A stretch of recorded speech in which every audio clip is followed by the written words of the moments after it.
2025년 추수감사 주일 예배를 드리며 여러분의 삶에 감사들이 회복되기를 주님의 이름으로 축원합니다. 여러분, 오늘 본문을 보시면 사람들이 호수까지 건너와 예수님을 찾았다라는 구절로 시작이 됩니다. 사람들의 마음에는 예수님을 향한 갈망이 있습니다. 사람이 무언가를 찾는다라는 것, 그것은 그 안에 사모함이 있다는 뜻이기도 할 것이고, 내가 누군가를 기대한다라는 그 기대심이 담겨 있기도 합니다. 여러분도 살면서 무언가를 또는 어떤 사람을 좋아하기 때문에 찾아본 경험들이 다 한 번쯤 있으실 것입니다. 오늘 예수님을 찾았던 사람들은 오늘 본문의 2절 말씀들을 보면 지난밤 항구에, 이 베스데 지역이라는 이 항구에 배가 한 척밖에 없었다는 것을 알고 있었습니다. 그 이유는 혹시라도 오병이의 기적을 베푸신 예수께서 다른 곳으로 가실까 봐 마음속으로 지켜본 것입니다. 여러분, 그 장소가 이 갈릴리 바다라는 그 북쪽에 보면 베세다라는 지역이 있는데, 이곳에서 바로 예수님이 5천 명을 먹이시는 오병이의 기적을 베풀어 줬습니다. 그 기적의 현장에 있었던 사람들은 예수님은 기적의 주인공이었고, 이 예수님이라면 내 삶을 변화시킬 수 있겠다, 내 삶의 모든 것들을 투자해도 되겠다라고 기대했을 것입니다. 예수께서 그 예수의 제자들이 베세다에서부터 배를 타고 가버나움으로 갈 때에도 성경에 보면 예수님이 그 제자들의 배에 함께 타지 않은 것도 확인하다라는 구절이 있습니다. 여러분, 예수님을 쫓았던 사람들, 이 기적을 경험했던 사람들은 예수님이 많은 사람들 가운데 몰려오는 그 많은 사람들과 함께 있을 때 홀로 산으로 올라가셨었는데 아마 그 산에도 올라가 보았을 것입니다. 그런데 그곳에도 예수님은 찾을 수가 없었습니다. 결국 사람들은 이 베세다라는 곳에서부터 작은 배를 타고 호수를 건너 이 가버나움이라는 곳에서 예수님을 찾게 된 것입니다. 이게 바로 오늘 본문에 이 사람들이 예수님을 찾았다라는 말씀입니다. 여러분, 이 말씀 전에 보면 예수님의 제자들이 베세다에서 배를 타고 먼저 가지 않습니까? 예수님 없이. 그때 제자들은 일상의 갈릴리 바다에서 큰 풍랑을 만났습니다. 거친 물결이 그 배를 덮쳤고, 풍랑 속에서 두렵고 떨고 있을 때 그 제자들을 예수님은 찾아가셨습니다. 그런데 아마 제 생각에 그때의 제자들은 두려운 풍랑 가운데 누군가가 물길 위를 걸어오고 있을 때 풍랑도 두렵지만 그 풍랑 위를 걸어오는 누군가는 더 두려웠을 겁니다. 성경에 두려워하더라고 써 있어요. 그런데 예수님께서 두려워 말라라고 말씀하실 때 제자들은 그 주님을 알아봅니다. 그리고 자신들의 배 예수님을 영접합니다. 그리고 성경은 배가 곧 가버나움에 이르렀다라고 기록하고 있습니다. 예수님을 찾아 헤맸던 수많은 무리들은 그날 밤에 일어난 일을 알지 못했을 겁니다. 예수님은 물길 위를 걸어서 가버나움으로 걸어갔다는 것을 몰랐을 겁니다. 그리고 바로 이 가버나움에서 호수를 건너와 예수님과 많은 사람들은 다시 만나게 된 겁니다. 이 사람들이 예수님을 찾게 된 것이죠. 그리고 요한복음 6장 66절에 보면 결국 이 사람들의 결말을 말씀하고 있는데, 많은 사람들이 떠나가고 예수님을 떠나가고 다시 그와 함께 다니지 아니하더라. 여러분, 많은 사람들이 왜 예수를 찾았습니까? 무엇을 위해 예수님을 찾고 있습니까? 많은 사람들은 구원자이신 예수님을 보지 못한 채 그저 자신들의 배고픔을 채우시는 그 분, 저마다 자기의 목적으로, 자기의 뜻을 이루기 위한 그 목적으로 주님을 찾았던 것입니다. 많은 사람들이 예수님을 임금 삼으려고 했습니다. 그 임금은 하나님의 뜻을 오신 예수님의 뜻 앞에 우리가 결단하는 그 마음이 아니라, 예수님을 따르려는 마음이 아니라 자신의 뜻을 이루기 위해 예수님을 임금 삼으려 했기 때문에 예수님은 홀로 산으로 올라가신 것입니다. 공생의 기간 동안에 예수님은 산에 올라가서 기도하셨습니다. 그 기도는 하나님, 아버지의 뜻이 내 삶을 통해 이루어지길 원합니다. 그 기도 드리셨습니다. 아마 그날도 산에 올라가서 그 기도를 드리셨을 겁니다. 예수님은 요한복음을 통해 자신을 비유로 소개하시는데 오늘 이 본문의 말씀에 보면 내가 곧 생명의 빵입니다 라는 이 자기 선언은 요한복음에 있는 7가지의 자기 선언 가운데 첫 번째 선언입니다. 내가 곧 생명의 빵이다.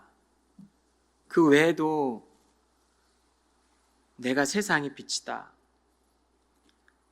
나는 양의 문이다. 나는 선한 목자다. 나는 부활이요 생명이다. 나는 길이요 진리요 생명이다. 그리고 나는 참 포도나무다.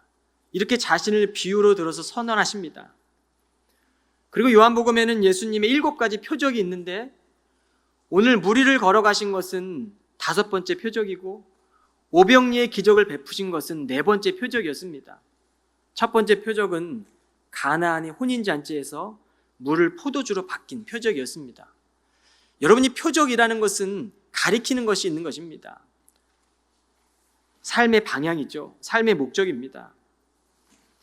우리가 먹는 빵은 언젠가 시간이 지나면 다 썩게 됩니다. 그렇다면 예수께서 내가 생명의 빵이다라고 설명했을 때 여러분 마음에 걸려서 믿지 못했던 사람들은 66절에 다 떠나갔다라고 우리는 유추해 볼 수 있습니다. 그렇다면 생명의 빵이 무슨 뜻일까? 여러분 유대인들에게 빵은요 단순한 간식이나 음식 정도의 수준이 아니었습니다. 이 빵은 밥이었습니다. 유대인들의 이 생계를 지탱해주는 주식이었습니다. 나는 생명의 떡이다, 빵이다. 이 말은 오늘날 우리의 이해를 돕기 위해서 나는 생명의 밥이다라는 말씀하는 것입니다. 우리가 먹는 밥은요 우리의 생명을 유지시켜주고 우리의 호흡을 유지시켜줍니다. 모세시대 이스라엘 백성들은 광야의 길을 걸었습니다. 무려 40년입니다. 40년 동안 고통스러운 이 광야길을 걸으면서 그들의 마음은 척박해졌고 마실 물이 없어 갈증을 느꼈습니다. 그때마다 하나님은 광야에서 반석에 물을 내어주시고 하늘로부터는 만나를 내리셨습니다. 이것이 바로 하나님으로부터 내려온 주식이었습니다. 예수께서 자신을 생명의 떡이다, 빵이다라고 소개하는 것은 오늘 우리가 예배를 드리며 먹어야 될 참된 양식이라고 자신을 선언하신 것입니다. 여러분 하나님께서 이 하늘로부터 만나를 내려주셨을 때 광야에서 살 수 없었던 이스라엘 백성들은 그 생명을 유지하며 이 영적인 생명을 지탱했습니다. 그런데 오늘 예수님은 이 영적인 생명을 지탱하는 그 뿌리, 근원이 바로 나다라고 말씀하는 겁니다. 즉 예수님을 믿는다라는 것은 우리에게 반드시 필요한 것, 이 영혼의 양식을 선택하는 수준이 아니라 우리는 믿는 것입니다. 그리고 따라가는 것입니다. 이것이 하나님의 일입니다. 내 힘으로 내 의지대로 걸어가다가 인생을 살며 막막한 순간 앞에 서보게 되면 우리는 비로소 깨닫는 것이 있습니다. 아, 내가 스스로 지금 내 생명을 유지하고 있는 것이 아니구나. 내가 내 생명을 붙들 수 없는 존재임을 절감하게 됩니다. 아침에 눈을 뜨고 밤에 잠들기까지 그 과정을 누가 유지하고 있습니까? 밤에 잠을 잘 때에 유대인의 시작은 밤이 시작이었으니까 유대인들의 하루의 시작인 밤에 눈을 감습니다. 그리고 눈을 뜨지 못하면 우리의 삶은 거기서 끝인 거죠. 그렇게 유대인들은 밤에 하나님께 감사함으로 눈을 감고 새날을 주시면 하나님께 감사함으로 그 뜻을 따르는 삶을 살았던 겁니다. 이것이 바로 계명이고 율법이었습니다. 음식을 먹지 않고는 살 수 있는 사람이 없듯이 숨을 멈추고 한 3분, 5분 정도는 살 수 있지만 30분 이상 버틸 수 있는 사람 혹시 계십니까? 없듯이 생명은 철저히 하나님의 손에 달려 있습니다. 그러므로 우리의 삶의 주어는 내가 아니라 하나님이십니다. 우리는 우리 인생의 삶을 은혜로 사는 사람은 능동태가 아니라 수동태의 삶을 사는 것이죠. 물론 우리는 능동적인 삶을 살아갑니다. 주님을 쫓아가죠. 그러나 은혜 안에서의 삶은 능동태가 아니라 수동태입니다. 이것은 하나님의 은혜 안에 내 삶이 있습니다라는 깊은 고백입니다. 우리 모두는 다 한국을 떠나 외국이라는 낯선 땅에서 이 광야 같은 시간을 보냈을 겁니다. 때로는 믿음의 시련을 견딜 수 없어서 힘들어했던 그런 순간들도 여러분에게 다 있을 것입니다. 마치 어른으로 성장하는 과정 가운데 넘어지고 일어서기를 반복하며 어른이 되어가는 것처럼, 근육이 붙어가는 것처럼 우리는 외국 땅에서 실패도 경험했고 외로움도 경험하며 그때마다 고국에서 어머니의 밥상을 떠올리게 됩니다. 그 식탁은 단순한 간식이 아니라 우리의 마음을 품어주었던 사랑이었고 헌신이었고 희생이었고 그 품은 바로 곧 어머니입니다. 우리는 그 밥을 먹은 것이 아니라 어머니의 사랑과 헌신으로 이곳까지 온 것이죠. 여러분, 예수께서 우리에게 나는 생명의 빵이다라고 말씀하신 이 자기 선언은 너희 삶이 고단하지, 너희 삶이 피곤할 때가 있을 거다, 인생이 광야 같아서 때론 목마르고 갈증이 있을 거야. 그러나 그때마다 내가 너희를 살릴게, 내가 너희의 삶을 회복시킬게, 내가 너희 생명이 되어줄게, 그 은혜로 살아갈 수 없겠니라고 부르시는 겁니다. 얼마 전에 보스턴에서 청년의 유학생활을 하시며 이 금요 예배 때 교우들과 함께 나누었던, 그 당시 청년들이겠죠, 나누었던 식탁의 시간을 한국에서 은퇴를 앞두고 추억하시며 제게 편지를 보내주신 분이 계셨습니다. 은퇴하셨으니까 저보다 날씨가 훨씬 많죠. 몇십 년 전의 일을 회고하는 겁니다. 그 이메일을 읽어가며 그분이 말씀하신 예배 후에 먹었던 그 식탁은 단순한 음식이 아니었구나, 일상의 자리에서 서로가 나눈 신앙의 연장선이었구나라는 생각이 들었습니다. 예수님께서 내가 생명의 떡이다, 나를 먹고 마시라라는 것, 십자가에서 내가 흘린 피로 그 사랑 안에서 살아가면 좋겠다, 죄사함을 주시는 그 용서의 은혜를 날마다 먹고 일어나라, 실패해도 괜찮고 넘어져도 괜찮으니 또다시 아버지의 품을 의지하며 일어나라라고 하시는 말씀과도 같습니다. 하나님께서 우리의 삶을 인도하시고 붙들어 주신다는 그 믿음, 우리를 결코 떠나지 않겠다는 그 약속을 믿는 그 믿음은 내가 평생 동안, 일생 동안 주님을 따라가겠다는 결단입니다. 그리고 우리는 그 믿음으로 생명의 떡을 먹는 삶을 살아갑니다. 여러분, 이제 오늘 본문의 말씀 한번 보시기 바랍니다. 26절에 보면 예수께서 말씀하셨다. 내가 진정으로 여러분들에게 말하겠습니다. 여러분들이 나를 찾은 것은 여러분들이 기적의 표징을 보았기 때문이 아니라 내가 여러분들을 배불리 먹여주었기 때문입니다. 29절에 보면 하나님께서 보내신 일을 믿으십시오. 그것이 하나님의 일을 하는 것입니다. 33절에 보면 하나님께서 주시는 빵은 하늘에서 내려온 이가 세상에 참 생명을 주는 바로 그것입니다. 35절에 보면 내가 곧 생명의 빵입니다. 내게 오는 사람은 결코 굶주리지 않을 것이고 나를 믿는 사람은 결코 목마르지 않을 것입니다. 여러분, 미국의 달라스라는 남부, 이 바이블레이트라는 지역에 가면 이 달라스 다운타운 도심 한복판에 이 퍼스트 베프티스트 철치 오브 달라스라는 교회가 있습니다. 근데 그 교회 앞 분수대가 있는데 분수대 앞에는 요한복음 4장 14절의 말씀이 새겨져 있습니다. 내가 주는 물을 마시는 사람은 영원히 목마르지 않을 것이요, 내가 주는 물은 그 사람 안에서 끊임없이 솟구쳐 나와 영원한 생명에 이르게 하는 참 샘물이 될 것이요.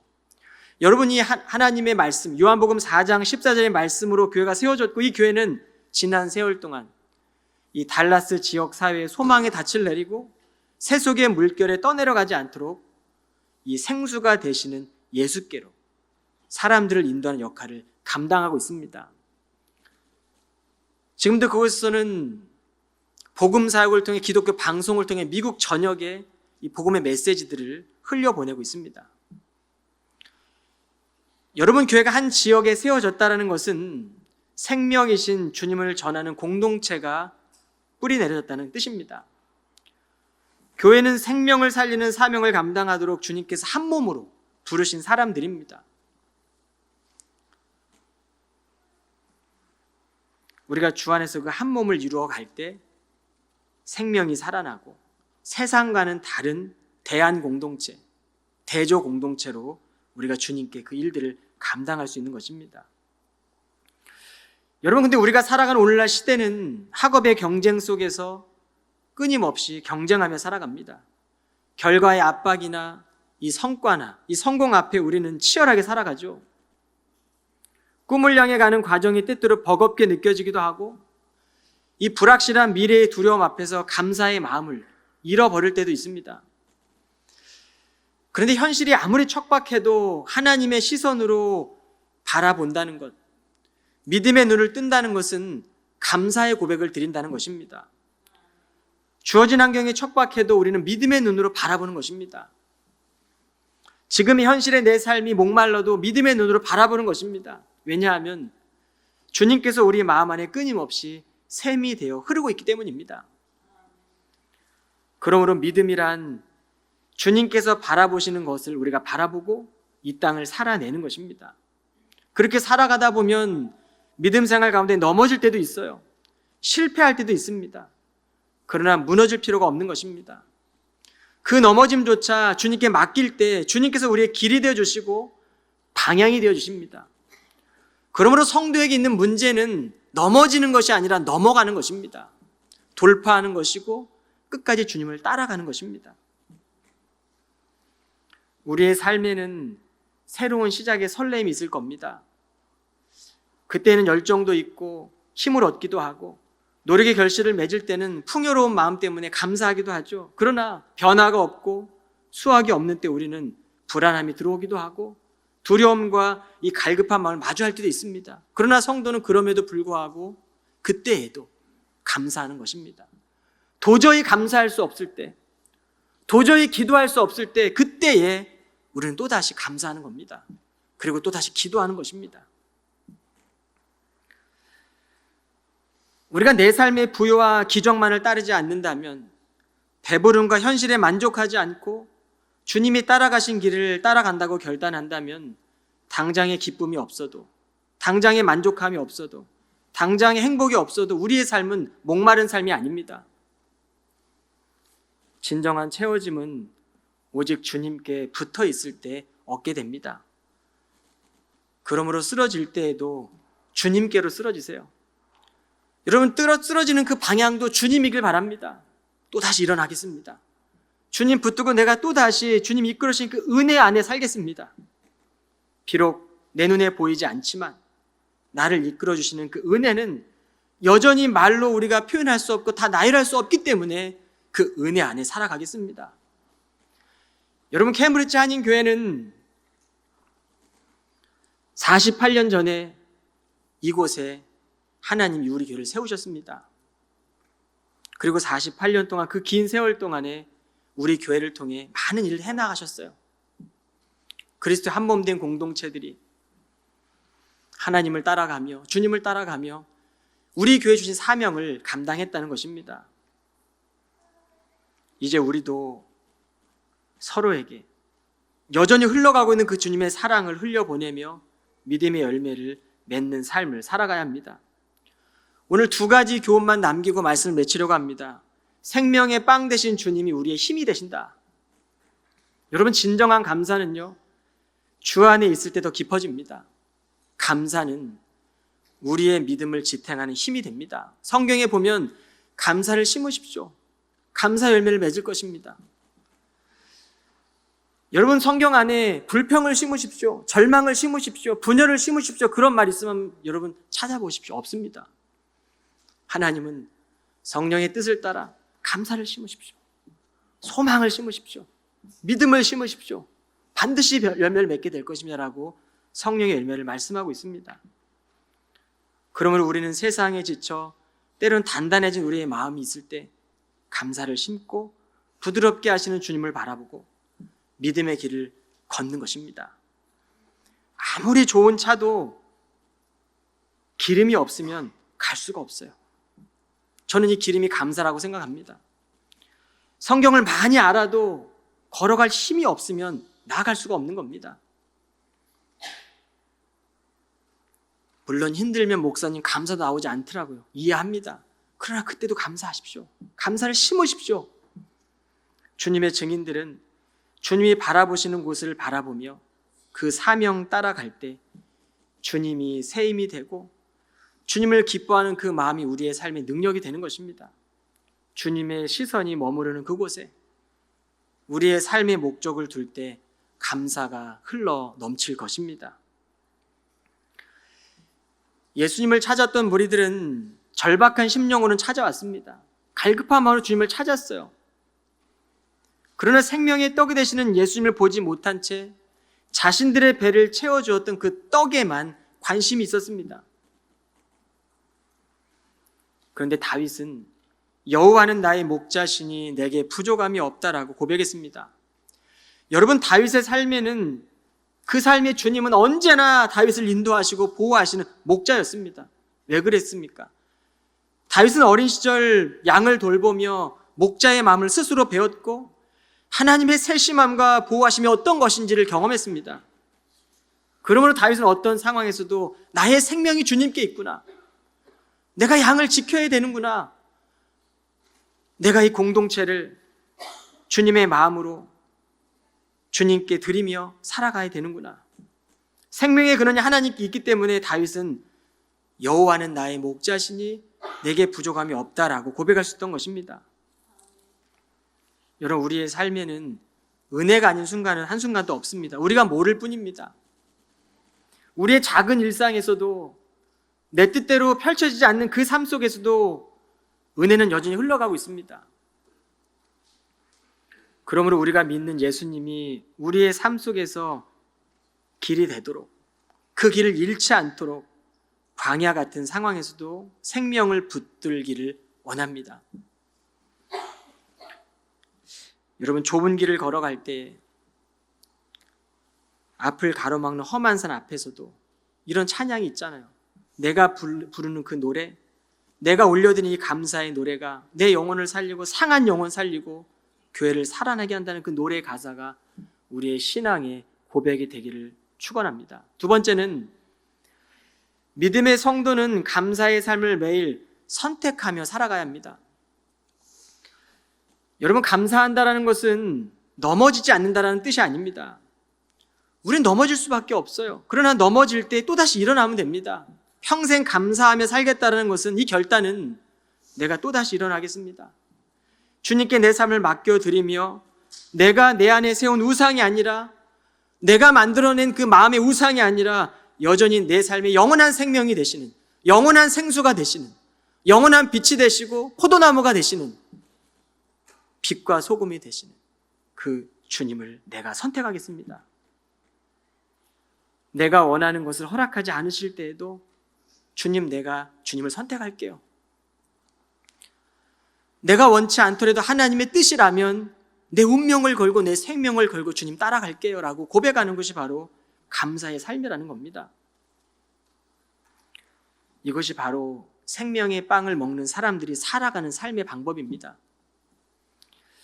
제 어릴 적 추수감사절이 되면 가장 좋은 과일들, 가장 좋은 채소들, 온 성도들이 정성껏 준비해서 받은 은혜를 감사하며 한 해의 감사를 고백하며 제단 위에 올려놨던 경험들이 있습니다. 여러분, 지금 이 시간 하나님께, 살아계신 하나님께 가장 좋은 것을 드릴 준비가 되셨습니까? 이제 우리의 마음이 주님께 드려져야 될 때입니다. 매년 우리는 추수감사 헌금의 일부를 지역교회 목회자들에게 돕는 선교헌금으로 흘려보냅니다. 언제부턴가 추수감사 절기의 헌금이 좀 줄더라고요. 제가 이제 4년차가 됐는데 조금씩 줄고 있는 것 같습니다. 이 프로젝트는 48년 동안 언제부터인지 모르겠지만 우리 교회가 해오던 사명이고 프로젝트입니다. 이 땅에 우리 교회를 세우신 우리 교회에 허락하신 사명입니다. 우리 교회는 크고 좋지만 여전히 지금도 작은 지역 교회들은 어려움 가운데, 목회자들이 어려움 가운데 교회를 지켜내고 있습니다. 큰 교회가 해야 될 일이 있고 작은 교회 해야 될 일이 있습니다. 큰 교회도 필요하고 작은 교회도 필요합니다. 그런데 큰 교회 해야 될 일은 흘려보내는 거죠.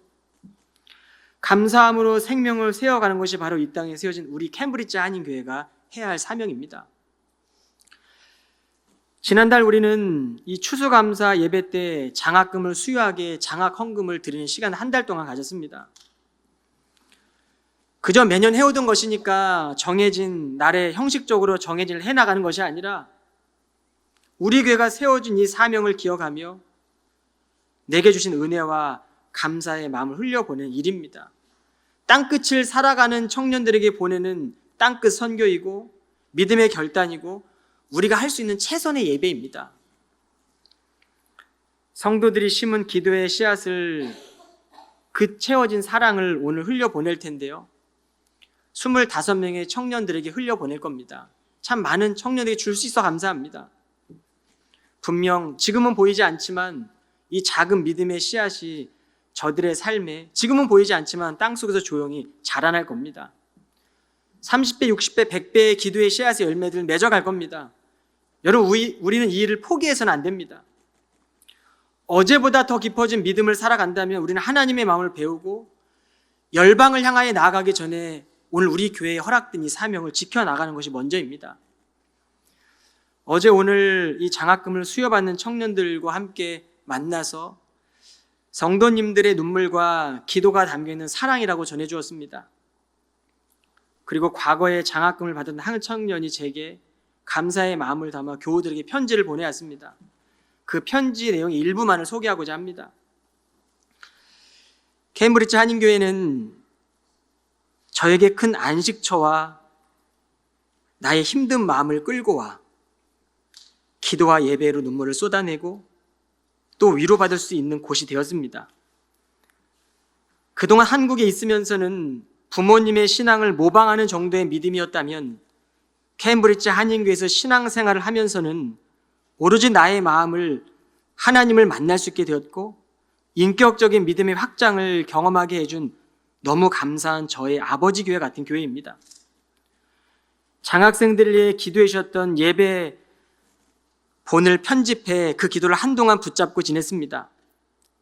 비록 내가 이 세상에 혼자인 것 같고 힘든 일을 다 내가 짊어지고 나아가는 것 같아서 내 어깨가 무겁게 느껴져도 이 모든 것을 하나님께서 다 아시기 때문에 때에 따라 필요한 것들을 부족함 없이 채우신다는 것을 믿으며 항상 감사함으로 살게끔 인도해 주십니다.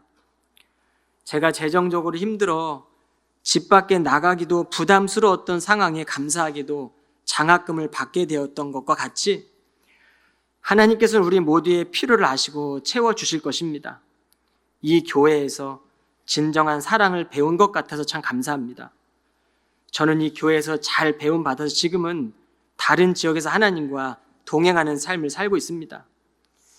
FKCC에 많은 유학생들이 있기에 짧은 2년으로 끝나는 것 같아 보여도 교회를 거쳐간 많은 청년들이 좋은 영향과 배움을 받고 이곳저곳에 좋은 믿음의 뿌리를 내리며 선한 영향력을 전파하고 있다고 믿습니다. 공부하는 저희를 위해 항상 주저하지 않고 도와주시는 많은 성도님들께도 감사하다고 전하고 싶습니다. 청년이 보내준 이 편지를 읽으며 그 믿음의 고백을 더 길지만 그 믿음의 고백을 읽으며 마음이 따뜻해지더라고요. 내가 가야 될 방향을 다시 보게 되더라고요. 하나님, 제 눈에 배고파서 굶주린 청년들이 보이게 해주십시오. 여전히 지금도 말 못할 어려움 가운데 있는 그 청년들이 제 눈에 보이게 해주십시오. 라는 기도를 드렸습니다. 장학금 수여식의 영상을 보며 눈물의 기도를 드린 우리 청년들의 부모님들의 고백을 듣습니다. 받은 은혜가 너무 커서 교회를 떠난 후에도 잊지 않고 우리 교회에 그 장학 헌금을 드리는 청년들도 있었습니다. 그 손길 속에서 우리가 받은 삶의 은혜가 얼마나 큰지를 다시 한번 깨닫습니다. 그리고 지금 청년의 시기를 살지만 직장이 있기 때문에 그 한 달 동안의 장학 헌금 드리는 우리 교회 청년도 있었습니다. 예수님은요, 세상의 불안과 두려움이 가득한 시대에 생명을 주시는 분이세요. 우리는 무엇을 위해 주님을 찾고 있습니까? 우리는 왜 주님을 찾고 있습니까? 예수님의 지상 명령을 보면 천국 복음이 모든 민족에게 증거되기 위해 온 세상에 전파되리니 그제야 끝이 오리라 라고 말씀하셨습니다. 여러분, 우리는 내 손으로 끊임없이 만들어내는 일에 집중하며 살아갑니다. 그러다 보니 주님께서 언제 오실지, 주님께서 우리에게 하신 그 말씀, 삶의 목적을 잊고 살아갈 때가 참 많은 것 같습니다. 그런데 이제 감사주의를 마치고 예수력, 이 지저스 캘린더로 한 해를 시작하는 겁니다. 대림절기가 시작됩니다. 이제 우리는 주님이 오실 길을 준비해야 합니다. 그것이 바로 대림절기입니다. 주님이 오신 그 성탄을 기다리는 절기이죠. 이것이 바로 한 해의 시작입니다.